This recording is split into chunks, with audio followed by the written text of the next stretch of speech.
guys! Welcome back to my vlog again. So ayan, nandito kami ngayon tatlo sa NAIA Terminal 3 with Allen and of course si Sir Noe. And hulaan nyo kung saan kami pupunta ngayon and we're so excited sa aming travel destination. Kaya see you guys later and bye-bye! Uy, bye-bye ka naman, Allen! Bye-bye! Ayan. Andito na sila. Hey guys, andito na sila. Second batch na yun natin. Ayan si Dayan, of course. Nagsama-sama na naman kami. And of course, si Bong. Hi guys. And syempre, kasama namin si Jeline. Hi Jeline. Tsaka hindi naman kami 6. Ayan, so kami ngayon ang magkakasama sa aming travel for, syempre, last travel namin ngayon, 2023. Yes. Kaya, see you guys. Bye-bye.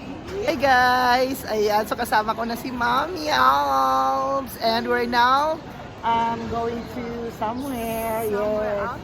Yes, so ayun kasama namin. So let's go, papasok na kami sa loob.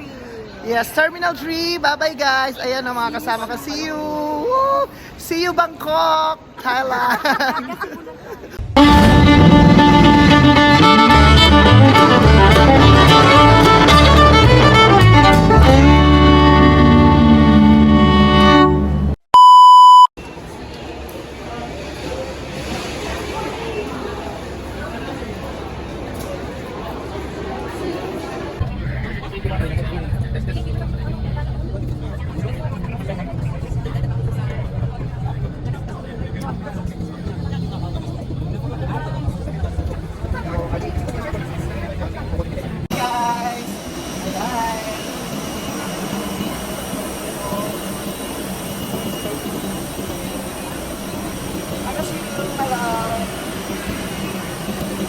Going back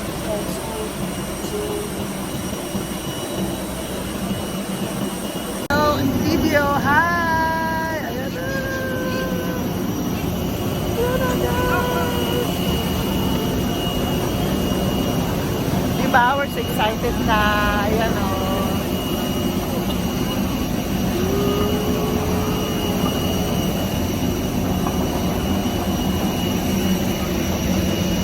Sa inyo mga kaini, going to, ano kami, going to Cebu.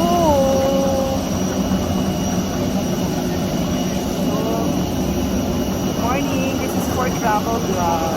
Anyway, ayan, so,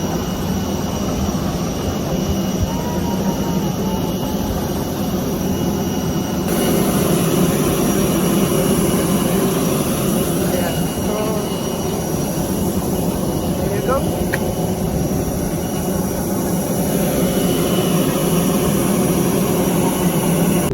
So yun nga mga KD, this is my second time na pumunta ng Cebu City kasi yung first time ko is noong 2019 and of course syempre nakapasyal na din ako sa mga tourist spot nila doon and of course kaya din naman ako bumalik dito kasi syempre napakaganda ng Cebu and syempre this is my second time and sinama ko yung mga kaibigan ko kasi first time nilang mag-travel sa Cebu kasi gusto ko silang i-tour doon sa mga tourist spot ng Cebu kaya syempre samahan natin sila. Let's go!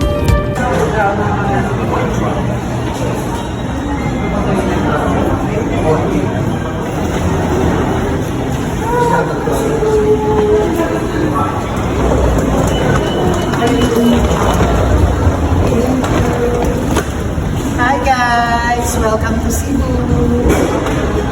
So we are here now at Cebu. So hi mga KD, nandito na rin tayo sa RF Suites Hotel dito sa Cebu City. Ayan kung saan syempre napakaganda ng hotel na nakuha natin or nakuha ng aming tour guide. And of course may parking lot siya. And pagpasok mo naman dito sa lobby talaga napakalinis and nandito na lahat kung gusto mong kumain o minom. Meron silang available na drinks and foods dito na siniserve. And of course meron din silang dining table and sofa kung gusto mo magpahinga at kumain with barkada or family. And syempre pagpasok po sa kanilang rooms, sobrang ganda naman ng kanilang room dito, malinis. May dalawa silang bed sa isang room. Pwedeng dalawa kayo maghiwalay for only 1,200 pesos per night.